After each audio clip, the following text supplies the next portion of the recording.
The night was quiet. The town of Raven Creek slept under a cold silver moon. Only the sound of wind moved through the trees. But at 2:17 a.m. something broke the silence. A flash of blue light cut through the sky. It wasn't a shooting star. It moved too slow, and then too fast. People who were awake thought it was thunder without sound. Seconds later, the ground shook. Dogs barked. Lights turned on in windows. Something had fallen near the forest. When the morning came, a group of children went to see what had happened. The forest smelled like burnt metal. The air felt heavy, almost alive. Then they saw it, a crater still smoking. At the center stood a small figure. It was a girl, maybe 10 years old. Her skin was pale, her hair white like snow, and her eyes glowed silver like two moons. She didn't cry. She didn't look scared. She just looked around slowly as if searching for someone. Then she spoke in a soft, clear voice. "Are you my daddy?" The children froze. One of them, the oldest boy, tried to ask her name, but she only repeated the question. "Are you my daddy?" Her voice was calm, almost robotic, but her eyes showed sadness. Deep, endless sadness. When adults came, they took her to the local police station. No one knew who she was. No missing child matched her face. She didn't remember her name or where she came from. She just kept asking everyone the same question. Inside the police room, she sat quietly. When an officer offered her food, she didn't eat. When they gave her water, she didn't drink. Her skin seemed to shimmer under light, not like normal skin, but like liquid glass. Then something strange happened. Every electronic device in the station started to flicker. Computers shut down, radios screamed with static, and the lights began to pulse in rhythm with her heartbeat. She looked up and said again, "Are you my daddy?" That was when Agent Lewis from the government arrived. He had been tracking the strange energy signal from space. The girl turned to him as soon as he entered, like she was waiting for him. Lewis asked, "Who are you, sweetheart? Where did you come from?" Her silver eyes blinked slowly. "You promised you'd come back," she whispered. The agent froze. He had never seen her before. But something inside him, a small memory, a feeling, it made his heart ache. For a second, he felt like he had known her his whole life. Then she reached out and touched his hand. Her fingers were warm, soft. But in that instant, his mind exploded with visions. He saw stars, galaxies, a huge dark ship moving through space, and a voice, a woman's voice, crying for help. Then it was gone. Agent Lewis fell back, gasping. The girl tilted her head, almost curious. "You're not him," she said quietly. "But you carry his memory." No one understood what she meant. Doctors came, scientists came, even priests. Everyone wanted to know what she was. She let them test her blood. It was human, but only partly. Half of it was something else. Something not from Earth. News spread fast. The media called her the Star Child. People believed she was a government experiment or maybe an alien invasion. But she stayed calm through everything, asking only one question. "Are you my daddy?" At night, when she was alone, she would look at the moon and hum a song no one knew. The same blue light that brought her here glowed faintly under her skin. Sometimes she would whisper to herself, "He will come," he promised. One evening, a scientist named Dr. Adrian Holt arrived at the base where she was kept. He had been researching strange signals from deep space. When he saw the girl through the glass, his heart stopped. She looked exactly like someone he once loved, his wife, who disappeared years ago during a space mission. The girl turned her head, and for the first time, she smiled. She placed her hand on the glass and said softly, "Daddy?" Everyone around froze. Dr. Holt couldn't move. He didn't have a daughter. But when she looked at him, his heart felt something he couldn't explain. Warmth, sadness, and a strange connection that went beyond reason. That night, she whispered in her sleep, "He's here." The stars remember him. And somewhere deep in space, something answered, a pulse of blue light moving toward Earth. The girl was now in a high-security research base, far away from any city. The government called her Subject Lyra, though she never said her name. To her, names didn't matter. She cared about only one thing. Every morning when someone entered her room, she asked softly, "Are you my daddy?" At first, the scientists thought it was trauma. Maybe she had lost her family. Maybe she was scared. But soon they realized this was not normal. Every time she asked that question, the air in the room changed. Machines started to glitch. The lights blinked. Even people felt strange emotions, sadness, love, fear, all at once. Dr. Adrian Holt watched her from behind the glass. He couldn't sleep. Her face reminded him too much of his wife, Ilara, who vanished during a deep space mission 5 years ago. The same eyes, the same calmness, but this girl was too young to be real. Lyra sat in the middle of her room, drawing circles on the floor with her finger. The floor was metal, but where she touched, the lines glowed faint blue, like tiny galaxies forming under her hand. "Lyra," Adrian said through the intercom, "do you remember where you came from?" She looked up, eyes shining silver. "From the dark," she said softly. "From the place where voices sleep." "What voices?" he asked. She tilted her head, thinking. "The ones who made me, the ones who told me to find you." Adrian's hands trembled. "Find me? Why?" Lyra smiled sadly. "Because you promised." Her words hit him like a wave. He didn't remember making any promise. But her tone, it was exactly how Ilara used to speak. The same warmth, the same rhythm. He stepped closer to the glass, and Lyra raised her hand slowly, placing it where his was. The moment their palms met through the glass, the temperature in the room dropped. Alarms began to beep. Images flooded Adrian's mind. A spaceship spinning out of control. Ilara screaming his name, a bright light swallowing everything, and then silence. He fell back, breathing hard. Lyra blinked as if she had shared too much. "I'm sorry," she whispered. "Your mind is not ready yet." That night, the scientists tried to measure her power. They hooked her up to wires and sensors, but the data made no sense. Her heartbeat was irregular, sometimes human, sometimes not. Her blood contained particles unknown to science. When they placed her near electric devices, they overloaded. One intern made the mistake of touching her skin without gloves. In 1 second, his memories flashed before him. His childhood, his mother's smile, his first heartbreak, and then stars burning in space. He screamed and fainted. When he woke, his hair had turned white. After that, no one dared to go near her. Still, Lyra was not dangerous on purpose. She just didn't understand the limits of human life. She spent hours staring at the stars from her window. Sometimes she spoke softly in a language no one knew, slow, musical, and haunting. The computers in her room tried to record it, but every file got corrupted. When Adrian asked what she was saying, she said, "I'm calling them." "They're listening?" "Who?" he asked, his voice shaking. "My family," she replied. "They live between stars. They taught me one question, to find my father." Adrian didn't know what to say. "And what if you don't find him?" Lyra looked at him for a long time. Then she whispered, "Then the stars will die." Adrian couldn't tell if it was a metaphor or a warning, but he could feel something was coming, something bigger than Earth could handle. A week later, Lyra stopped talking completely. She just sat and hummed a slow melody. The scientists noticed strange signals coming from her, radio waves matching no known pattern. They thought it was random, but Adrian decoded it. The signal wasn't random at all. It was a message repeating over and over, "We are coming. Protect the child." The government panicked. They increased security, fearing alien contact. Some wanted to destroy her. Others wanted to use her as a weapon. But Adrian couldn't look away. He remembered his wife's last transmission before her ship vanished. Her final words had been, "If you ever find her, don't be afraid." Now he understood. Late one night, when everyone was gone, Adrian entered Lyra's room. She was awake, eyes glowing faintly. "Why me?"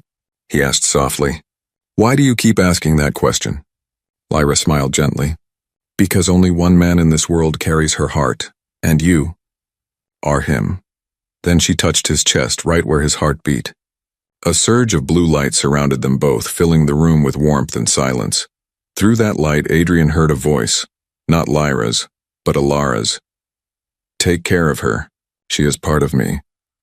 When the light faded, Lyra was asleep. Adrian knelt beside her, whispering, "I promise." But outside the window, deep in the sky, something moved, a cluster of stars blinking in perfect rhythm. Like eyes watching Earth, and far above, beyond the clouds, a soft voice whispered through the void, "Are you my daddy?" The morning after the blue light incident, Dr. Adrian Holt sat alone in the control room. His hands trembled slightly as he replayed the footage from last night.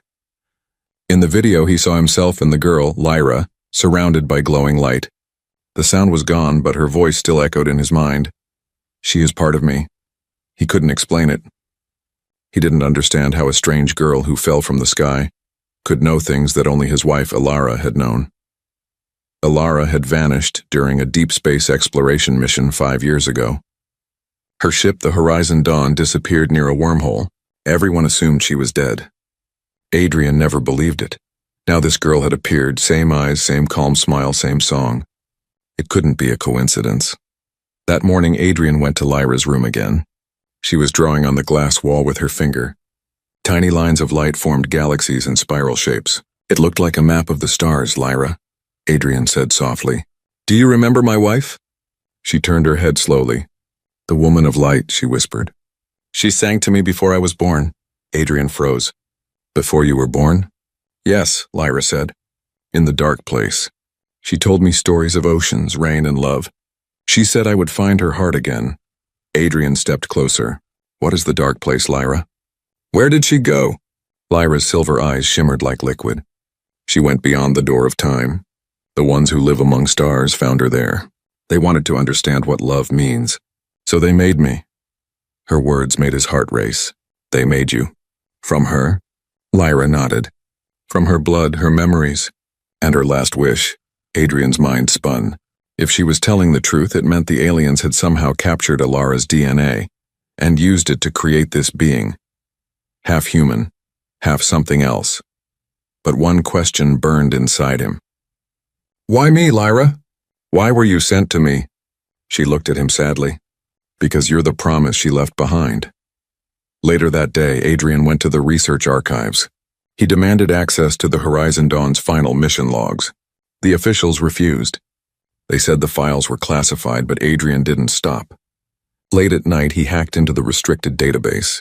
The screen filled with encrypted files, all marked top secret. One file caught his eye. Project Lyra. His blood went cold.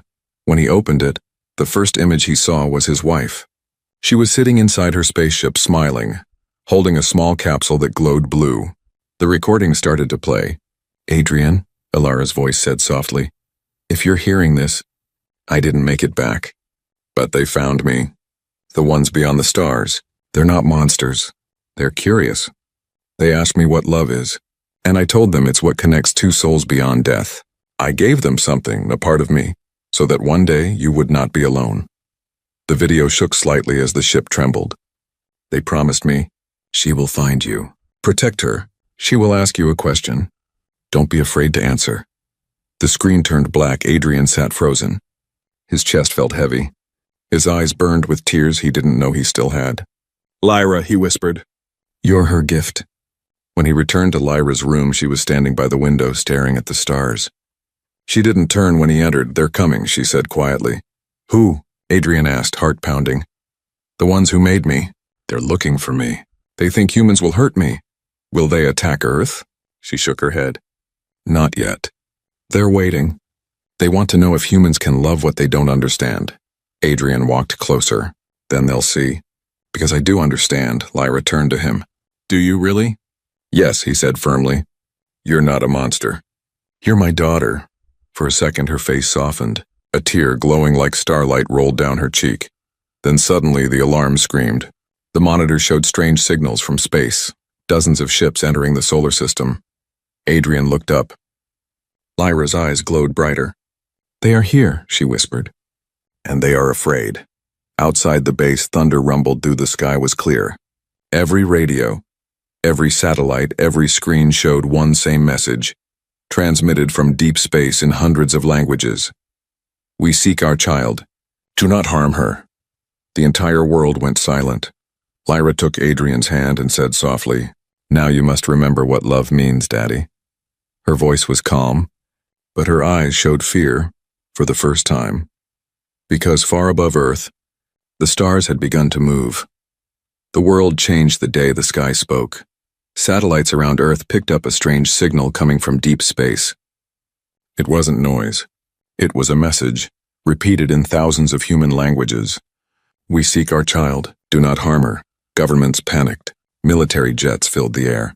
News channels screamed about invasion. And in the middle of all this chaos, Lyra sat quietly in her glass room, her small hands pressed against the window, staring at the stars. Dr. Adrian Holt entered slowly. He was exhausted, his eyes red, his mind spinning between fear and wonder.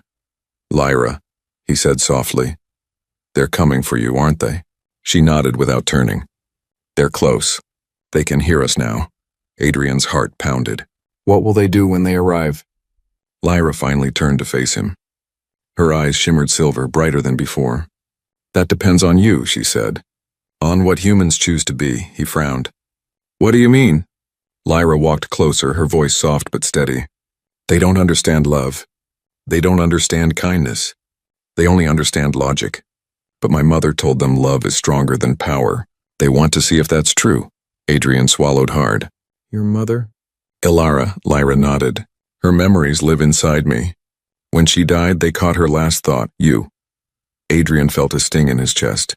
The girl standing before him wasn't just a child.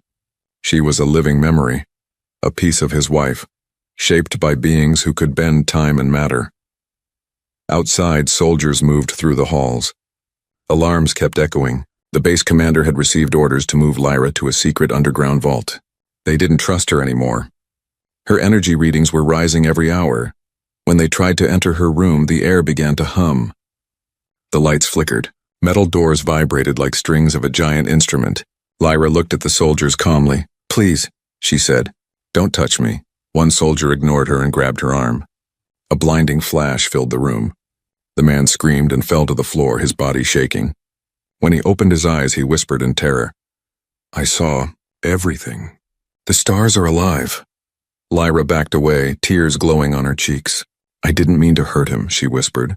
Adrian rushed forward and held her shoulders. "It's okay. You didn't hurt him on purpose." But deep down he knew she was losing control. That night, Adrian found something strange in the data from Lyra's sensors. Her energy wasn't random. It pulsed in a pattern, a heartbeat that matched the incoming alien signals. Every time the message repeated in space, Lyra's heart responded. She wasn't just hearing them. She was connected to them. He looked at the monitors, then at her sleeping form inside the observation chamber. "You're the key," he whispered. "You're the bridge between worlds." Suddenly, the computers beeped again. A new transmission arrived. This one encoded not for the world, but directly for him. It carried his name, Adrian Holt. He opened it. A female voice filled the room, soft and distant. It was Ilara's voice. "Adrian, if you are hearing this, they've found her. Lyra is our legacy. She carries both our worlds within her, but her core is unstable. If humans harm her, she will break, and her energy will burn your planet. You must help her find balance. She is not a weapon. She is a message, and of love." The message ended. Adrian sat frozen. His wife's voice still echoed in his head.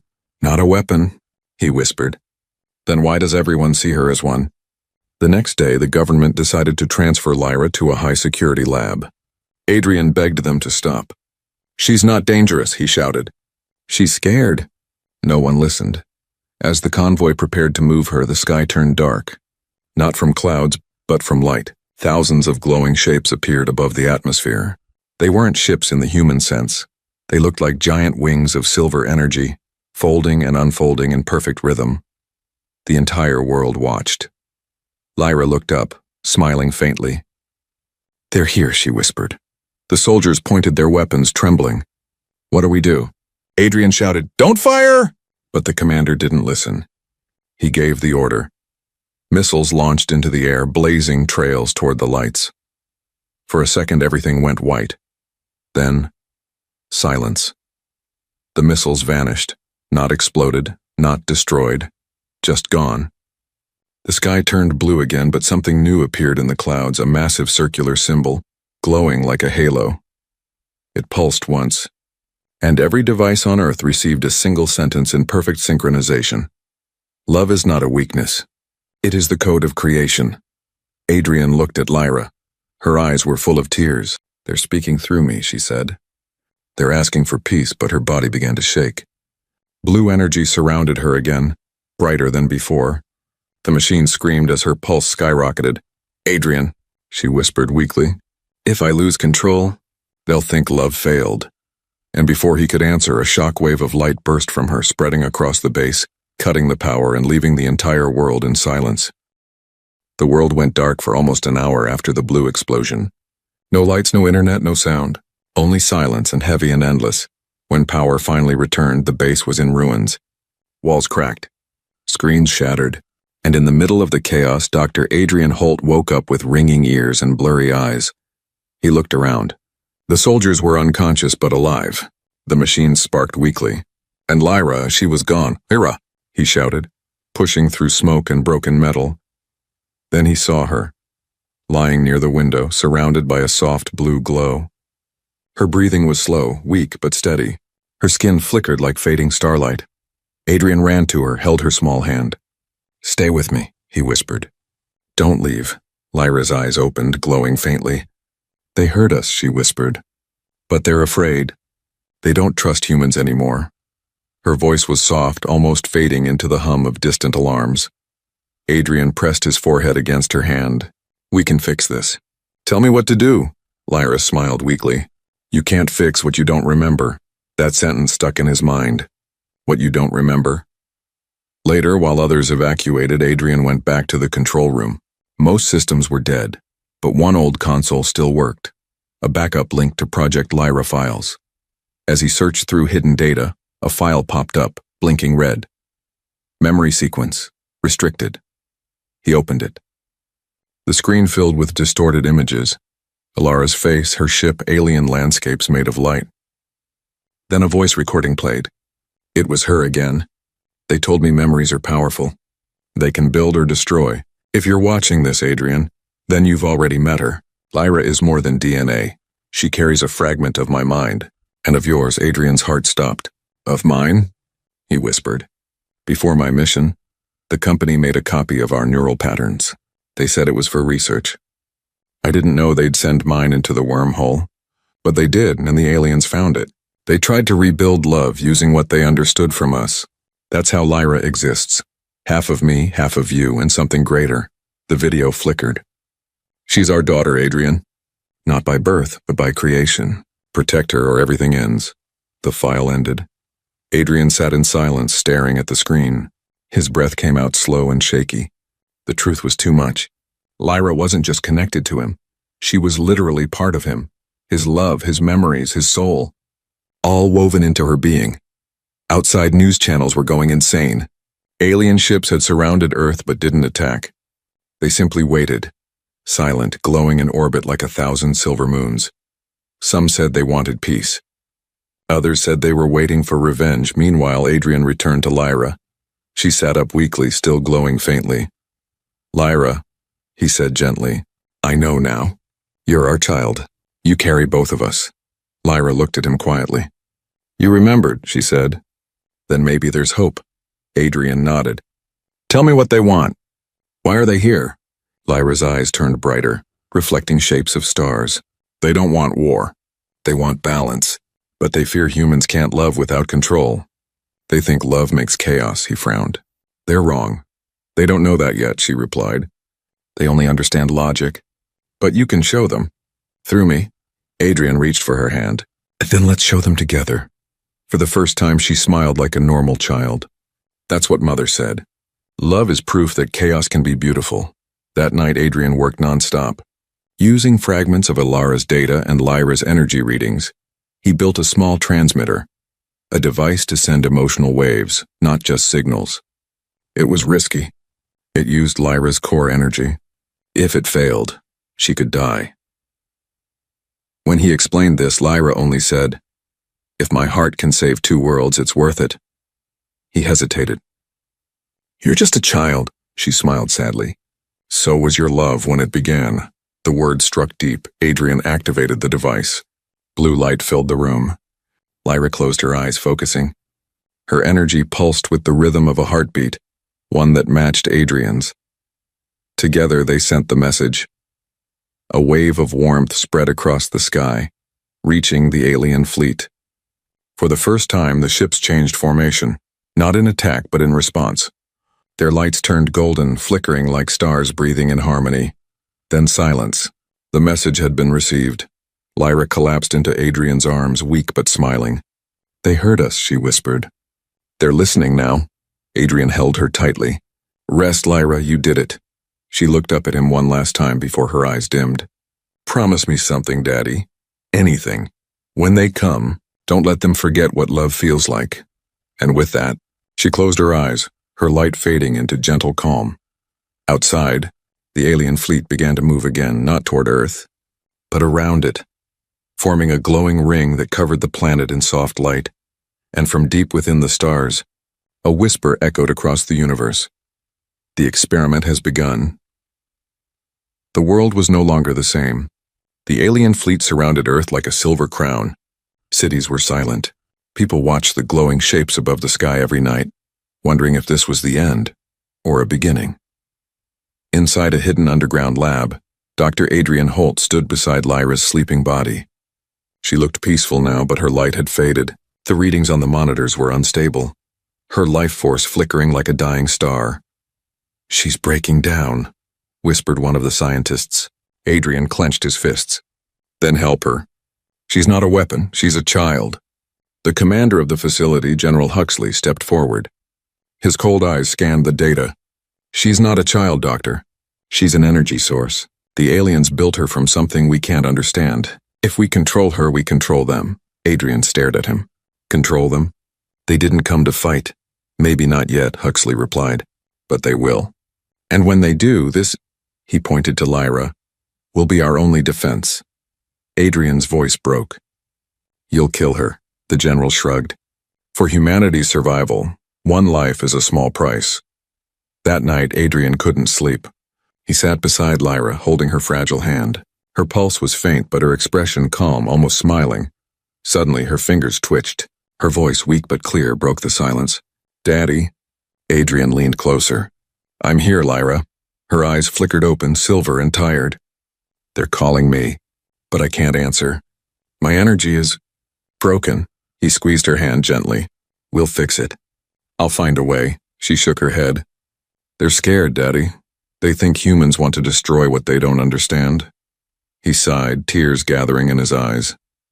They're wrong. I'll make them see. Lyra smiled faintly. Then you must choose them or me. Her words cut like a blade. In the morning, soldiers entered with new orders. They were going to extract the core energy from Lyra's body. If successful, they could weaponize her power, enough to wipe out the alien fleet. Adrian stepped in front of them. You can't do this. Huxley glared. Move, Doctor. This isn't your decision anymore, but Adrian didn't move. His heart pounded. She's not a machine. She's my daughter. Your daughter? Huxley scoffed. She's not even human. Adrian met his eyes coldly. Neither is love, but we still believe in it. The soldiers raised their guns. For a second, no one breathed. Then, before they could act, the ground began to shake. A voice echoed through the entire base, not through speakers, but inside their minds. It was soft, endless, and full of sorrow. Stop, you are hurting what we gave you. The air shimmered. The walls vibrated. The lights turned blue. Outside, the alien ships started to descend, their glowing forms covering the sky. People screamed. Missiles were armed again. Inside the lab, Lyra's body began to float above the bed, wrapped in radiant light. Her voice echoed, layered with many others, human and alien at once. Please, don't make me choose. Adrian looked up at her, tears in his eyes. Lyra, you have to stay with me. She smiled sadly. I can't, they need me. But if I go, I'll take my power with me, and Earth will be safe. Adrian shook his head violently. No, there must be another way. She reached toward him. There isn't. I was made to connect worlds, not destroy them. He took her hand. Then let me come with you. Lyra's eyes softened. You can't, you belong here and to them. You have to teach them what I learned. The soldiers watched in awe as her light grew brighter, filling every corner of the lab. Huxley shouted orders, but no one could move. The brightness became too strong to look at. Adrian's voice trembled. Lyra, please, she smiled. Thank you for remembering who you were. Then, in one final burst, her light exploded outward, silent, warm, and infinite. When it faded, Lyra was gone. The alien ships vanished from orbit. The sky cleared. The air grew calm again. Adrian fell to his knees, sobbing quietly. On the floor where she had been, a small glowing crystal remained, pulsing faintly, like a heartbeat. He picked it up. Inside the crystal, he heard her voice one last time. Don't let them forget what love feels like. Days later, the governments called off their weapons projects. The alien fleet never returned. Earth survived, not by war but by choice, and Adrian, now a man forever changed, built a small observatory near the sea. Every night he placed the crystal by the window and whispered, "Good night, Lyra." Far above, among the stars, a soft pulse of light always answered. Years passed. The war that never happened became legend. The alien fleet never returned, and Earth slowly healed from its fear. People forgot the panic, the lights in the sky, the girl who came from the stars. But Dr. Adrian Holt never forgot. He lived alone now, in a small wooden house by the ocean. His beard had turned white, his back slightly bent, but his eyes, still searching the sky, never lost their light. Every night he sat on his porch with a small glass crystal glowing faintly in his hand. The same crystal that Lyra left behind. It pulsed softly like a tiny heartbeat. When the waves were calm and the wind was gentle, he could almost hear her voice. Don't let them forget what love feels like. Adrian had built an observatory beside his house. It wasn't large or high-tech, just a telescope, a few notebooks, and a window that opened to the stars. He wrote down what he saw every night. Star patterns changing, faint signals across the sky. He never stopped hoping. Some nights, when the sky was clear, he whispered, "Are you still out there, Lyra?" No answer ever came, only the quiet sound of the sea. Still, he smiled and said softly, "Good night, my little star." One evening, everything changed. It was a silent night. The horizon shimmered faintly, not with light from ships, but something softer, like moonlight breathing. The air became warm. The waves stopped moving. Then a faint blue glow appeared on the sand near the water. Adrian stood up, his heart racing. The glow grew brighter, forming a shape. Small, human, delicate. A girl stepped out of the light. She looked no older than 12. Her hair silver white, her eyes glowing softly, and a faint smile on her face. She wore a simple white dress, the fabric moving gently in the sea breeze. Adrian froze. His old heart trembled. "Lyra?" he whispered. The girl tilted her head, and exactly like Lyra used to. "Daddy?" He couldn't breathe. It's you." She stepped closer, her feet barely leaving marks on the sand. "You waited for me." He laughed softly, tears falling. "Of course I did. I never stopped." She reached out and touched his hand. The same warmth, the same energy ran through him, but something was different this time. Her glow wasn't unstable or wild. It was calm, balanced, like she finally belonged. They sat together on the beach watching the stars. The ocean shimmered with faint blue light as if reflecting her presence. Adrian asked gently, "Where did you go?" Lyra looked up at the sky. "Far beyond the dark," she said. "I found them, the ones who made me. They learned what you tried to teach. They understand now." He smiled faintly. "And what did they understand?" "That love isn't chaos," she said softly. "It's creation." She turned to him. "Because of you, Daddy?" He squeezed her hand gently. "Because of us," Lyra nodded. The stars are singing again. The silence is gone. For a while they just sat there. An old man and a glowing child side by side under the infinite sky. The ocean whispered, and the stars blinked like tiny hearts.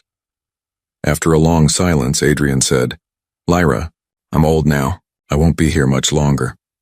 Lyra looked at him quietly. "I know, but you'll never really leave. Part of you lives in me, always." He smiled, tired but peaceful. "Then promise me something." "What?" she asked. "When they ask you again, when others look at you and don't understand, tell them the truth." Lyra tilted her head. "The truth?" He nodded. "That love is not human. It's universal." Her eyes shimmered brighter. "I will." Adrian leaned back, looking at the stars. His breathing slowed, gentle as the sea. "You finally came home," he whispered. Lyra smiled. "Home is where you are." The wind grew softer. The crystal in his pocket began to glow brighter, pulsing faster as if echoing his heartbeat. And then it stopped. Adrian's eyes closed, his face calm. A faint smile rested on his lips. Lyra held his hand for a long time, her tears glowing like stardust as they fell into the sand. Finally, she stood up. The light around her grew stronger. She whispered, "Good night, Daddy." The wind carried her voice through the night, and the stars above shimmered in response. By morning, The beach was empty. Only Adrian's chair remained, facing the ocean. On it lay the glowing crystal, now brighter than ever, pulsing with 2 heartbeats instead of 1. And if you listened closely, really closely, you could still hear a faint voice carried by the sea breeze. Soft, endless, and full of love. "Are you my daddy?" And this time the stars themselves seemed to answer, "Yes, little one, always."